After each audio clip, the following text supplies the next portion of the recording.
Tamang de acordo el oficial del DILG na siyudad, Mohammad Taha Aracama, con el mga nuevo elegido oficiales del ciudad, especialmente el mga konsehales, kaya necesita tiene sila bastante saber na manejada del ciudad, especialmente na legislatura. Y habla si Aracama kaya necesita trabajain buenamente el mga elegido oficiales del ciudad y manmeet con el expectation kanila del mga gente kenya bota iya pone kanila na puesto. Necesita según apenas sila sinta na puesto, tiene sila direksyon para el siguiente 3 año. First thing first is set the direction for the 3 years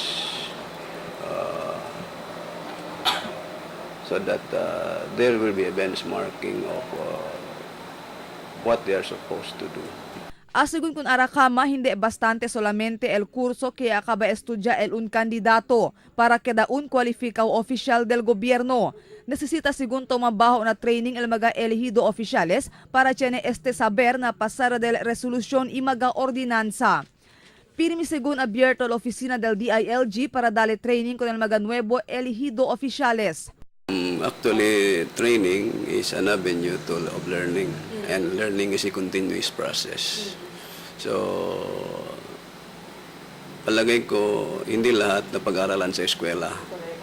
So, yung hindi napag-aralan sa eskwela can be learned out of the school.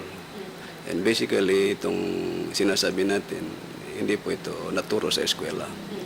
So, the DILG is willing to conduct training on local legislation or local legislative process.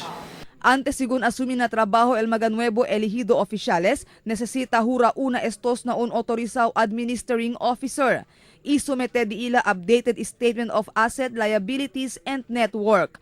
Mientras tanto, tamanda también acorda si Aracama con el mga outgoing officials para sa ka-clearance antes sale na trabaho. Obligaw según el mga outgoing official para devolve na gobyerno lokal todo el mga propiedad del gobyerno kaya man issue kanila.